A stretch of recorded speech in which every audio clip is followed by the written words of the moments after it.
Ho aminareo mandrakariva ny ariavana ny fahasoavany Jesosy Kristy ilay tompo sy mpamonjy antsika. Amen. Filazantsara araka ny Jaona 9:9, 2:10 hatramin'ny 2:20 no mofinaina voalahatra ho antsika anio. Andeha hivavaka isika ariavako. Andriamanitra misaotra sy midiranao zahay. Lay Andriamanitra tompo tena tianay ka nanolotra ny tenany teo amin'ny hazo fijaliana ho famonjena anay. Misaotra anao izahay fa nanolotra lalam-pamonjena ho anay tamin'ny alalan'i Jesosy Kristy zokinay ianao. Ka dia voavela ny elokay ary azonay ny famonjena. Ankehitriny dia mbola ianao Andriamanitra ihany no mamelombelona no famapana anay. Mbola mikolokolo sy mitaiza anay amin'ny alalan'ny teninao. Koa miteneny ianao fa miaino izay mpanomponao amin'ny anaran'i Jesosy Kristy tomponay. Amen.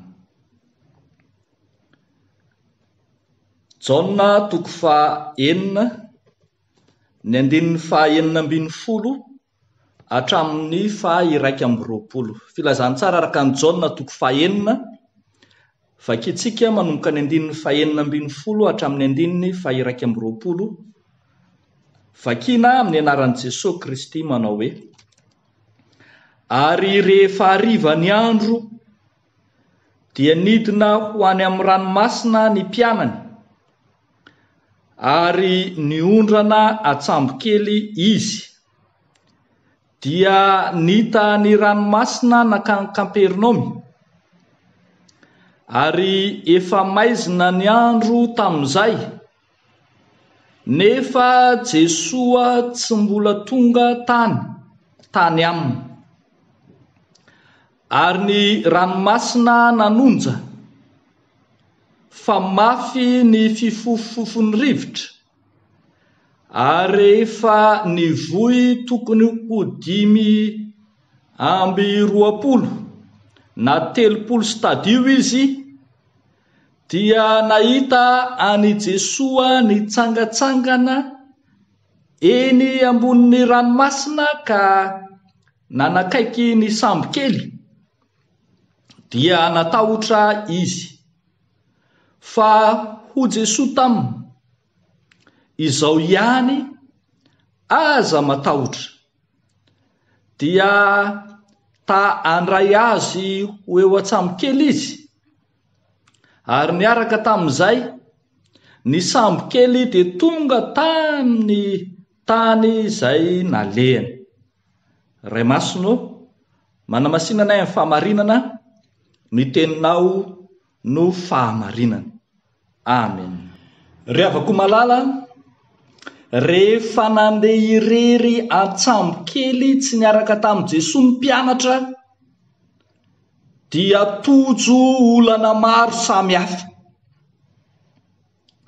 Rehefa vita tokoa mantsy ilay famokisana ny lehilahy tsomby 5,000 tamin'ny mofo 5 sy hazan-drano 2, dia nandeha irery nakany an-tendrombohitra Jesosy. Fa ny mpianany kosa dia nandeha namakivaky ranomasina, tsy niaraka tamin'i Jesosy. Rehefa tsy niaraka tamin'i Jesosy ny mpianatra dia tojolana samihafa.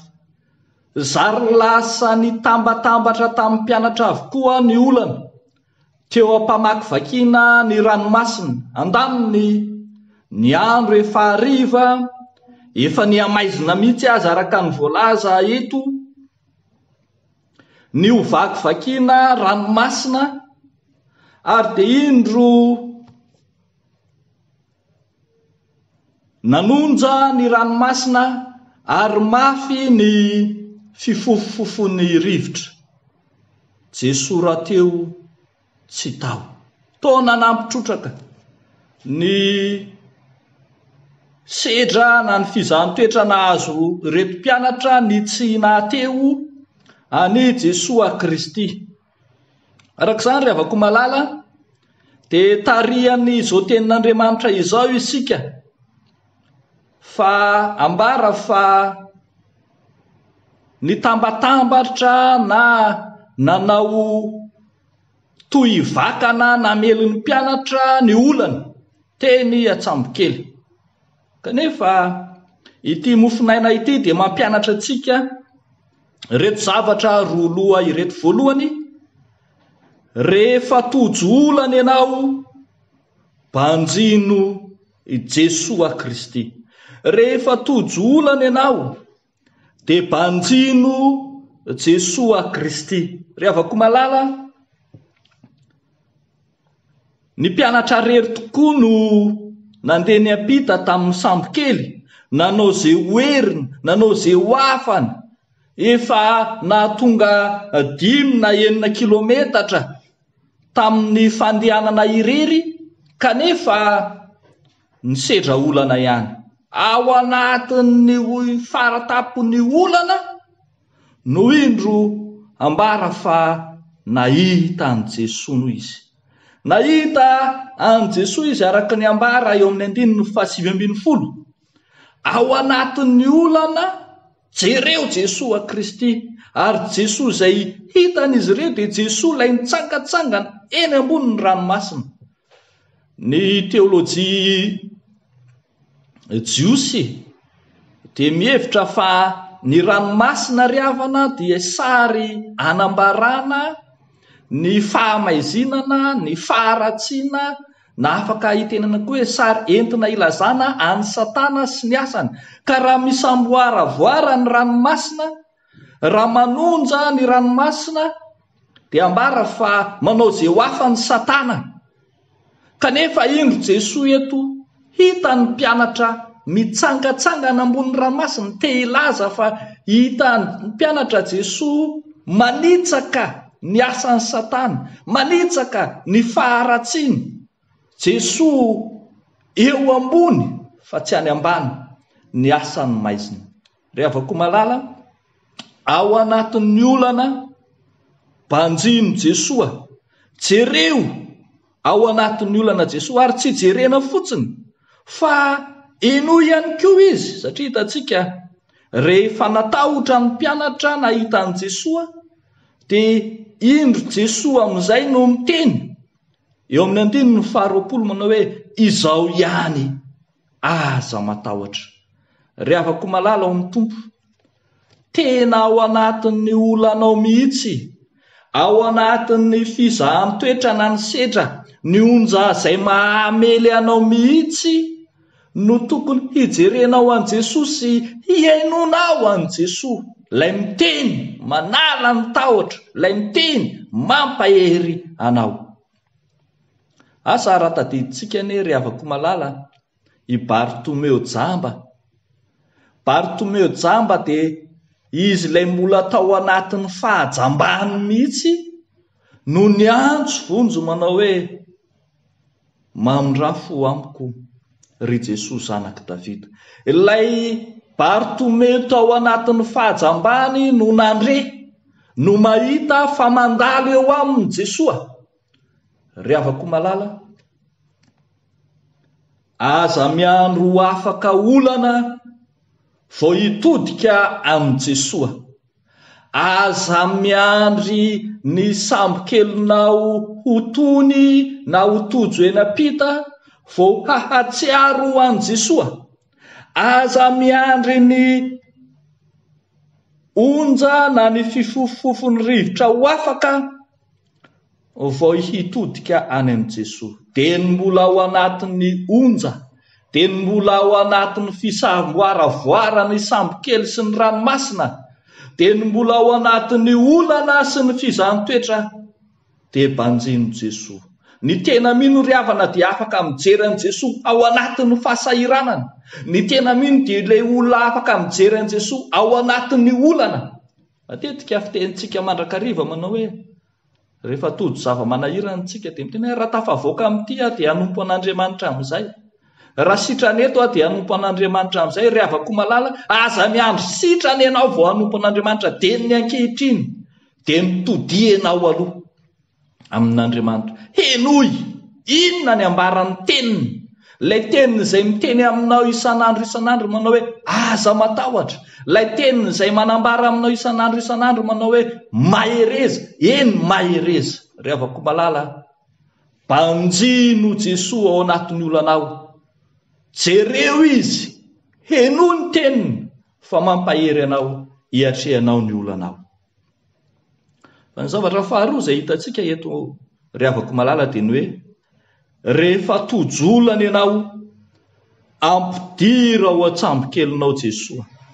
Rehefa tojolana ianao ampidiro ao an-tsambokelinao Jesosy. Tsika dia malala tsara fa nandeha irery reto mpianatra ireto, ary ny mpianatra, ny ankamaroan'ny mpianatra dia tatsambo, olona manana traikefa amin'ny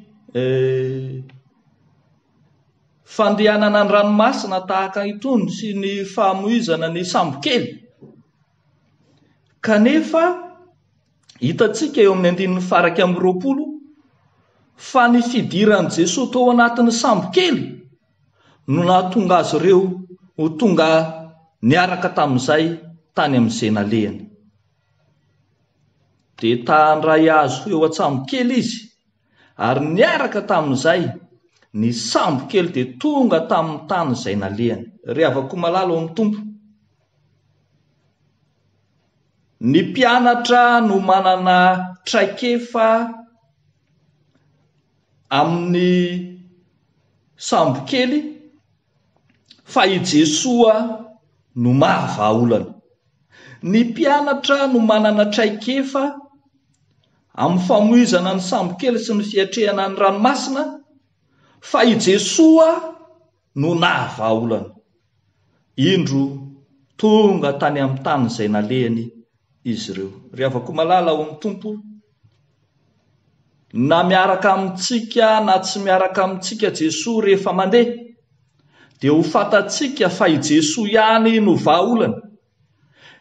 Ekeo ny ampidiranao an Jesosy ho ao anaty sambokelinao, ekeo ny hidiran'i Jesosy ao anatin'ny onjam-piainana, ao anatin'ny fifofofony rivotra, ao anatin'ny fisamoaravoaran'ny sambokely sy ny ranomasina izay mamely ny fiainanao. Indray tsika mampisaraka ny olantsika amin'i Jesosy, ka indraindray aza misy alaim-panahy mihitsy manao hoe tsisy hidiran'Andriamanitra izao, fa adiny ny fiainana. Rehavako malala, niaraka tamin'ny mpianatra tao anaty sambokely aza Jesosy, tadiditsika tsara ilay tantara. Niaraka tamin'i Jesosy tao anaty, niaraka tamin'ny mpianatra tao anaty sambokely ary Jesosy fa natory ny samboaravoara ny ranomasina. Maika fa tsy miaraka aminao Jesosy dia handeha irery ianao, ka na dia manana ny traikefanao na dia manana ny fahazaranao, dia tsy ho tafavoaka mihitsy ianao, fa ny fidiran'i Jesosy eo amin'ny fiainanao no vahaolana. Asa indraindray ve misy anana fahasahiana hiteny amin'i Jesosy manao hoe inona kiny hidirana araka ny filazan'ny tanora azy? Fa ambara eto rehavako malala fa Jesosy miditra amin'ny sambokelinao, Jesosy miditra ao anatin'ny onjanao, Jesosy miditra ao anatin'ny olana mahazo anao, ao anatin'ilay adiny fiainana mahazo anao io, no manampy anao amin'ny vahaolana. Tadio tsara fa Jesosy tsy hipetra-potsiny akory eo anoloan'ny adiny fiainana mahazo anao. Jesosy tsy hitazatazana fotsiny anao ao anatin'ny olana, fa ampahery dia ampahery anao tokoa izy, ary hanao izay ahatonga anao tafavoaka ho tafita eny ampita aza. Rehavako malala, raha fehezina izao tenin'Andriamanitra izao dia ny hoe fomba ny fandehanana ny ranomasina ny mahita onja, fomba ny fandehanana tsambokely ny mahita rivotra, fa hafa mbola tena hafa izany hoe mandeha mibanjina an' Jesosy, mahita an' Jesosy, mihaino an Jesoa ary manaiky ampiditra an Jesoa ho ao anatin'ny olantsika. Ho an'Andriamanitra irery ny voninahitra ho amintsika izany tenin'Andriamanitra izany. Amen. Ivavaka isika. Jesoa, misaotra anao izay ny amin'ny teninao izay mampahatsiaro fa manana hery sy fahefana anatona anay amin'ny olana rehetra izay mahazo anay ianao. Jesoa izay manana hery sy fahefana anatona anay amin'ny olam-piainanay, amin'ny fizahan-toetra mahazo anay, amin'ny zava-manahirana anay samy hafa. Misaotra anao izahay. Ankehitriny izahay dia mivavaka manokana ho an'ireo izay tratry ny rivotra mifofofofo, ara-panahy, ara-tsaina, ara-piaramonina, ara-batana koa aza ka ampitambolombolon'ny rivotry ny fanahy ratsy eny amin'ny habakabaka ka tsy mahita ny lalakombana. Ireo rehetra izay tsy mahita ny tavanao Andriamanitra, tsy mahita fitsaharana ho amin'ny fiainana. Ankehitriny izay mivavaka ho azy ireny.